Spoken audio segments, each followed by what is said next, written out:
In this exercise, I will ask you to play one more time with a die. We will call this exercise Die with Time. The goal of this exercise is to make you start looking for information on Google, to not be frightened to look for things into forums, into Stack Overflow, etc. So this is really a behavior you should start having. When you don't know something, look for it on the internet, because this is the way to go for a developer. So the goal of this exercise is to throw a die with 3,000 faces. So the number we can have each time a die is rolled is from 1 to 3,000, and the program will keep throwing the die until the 6 drops. Okay, so this is the easy way to do it. So I want you to throw your die until the 6 arrives, and when we have a 6, you stop the program. Okay, this is the easy way.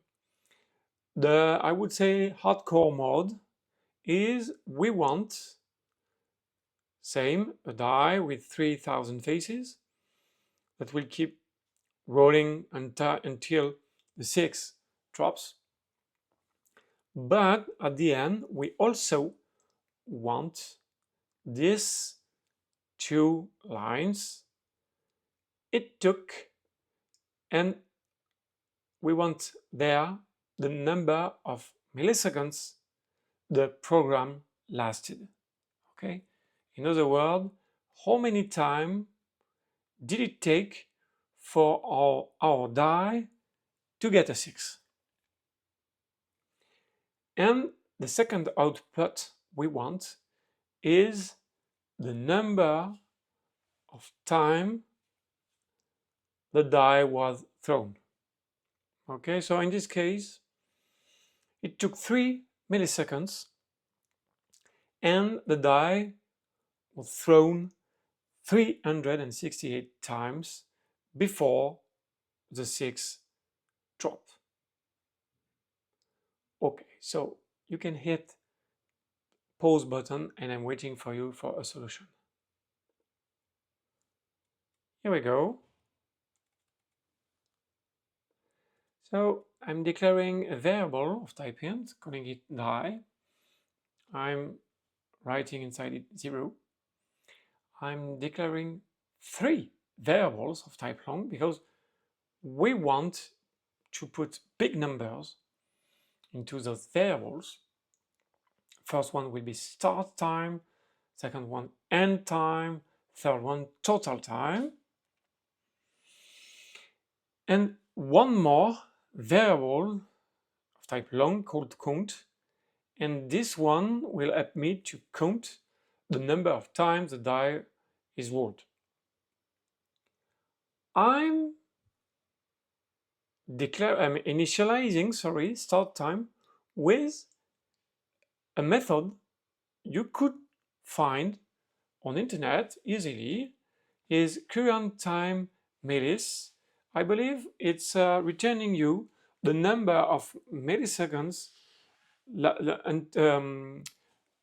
between our time and what they call epoch. I believe it's in the 90s, in the 50s, sorry, 50s or 60s. Anyway, so this method will return us a number of milliseconds. I wanted to do an output to show it to you. First, here, line 11. I'm jumping into a while my die is not equal to 6. I will keep during this block of code. And what's inside it? Throwing a die with 3000 faces, showing the output, and adding 1 to my count variable, because obviously I just thrown, in this case, my die one time, and every time I'm going to enter this block of code, I will rewrite a new value inside count. So that's pretty much it, because when I break the while loop, I will just collect one more time my current time millis, so another value with milliseconds, but this is, I did an output here, but it is really simple to understand that the total time will be the end time minus the start time.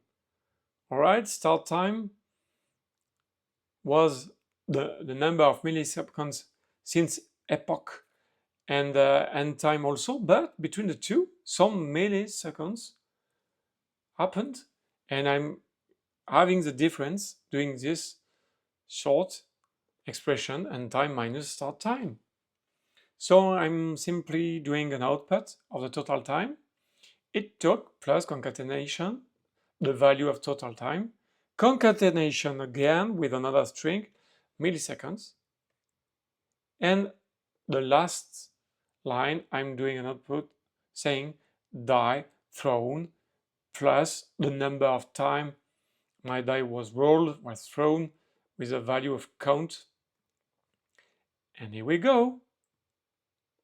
I will catch you in the next lecture.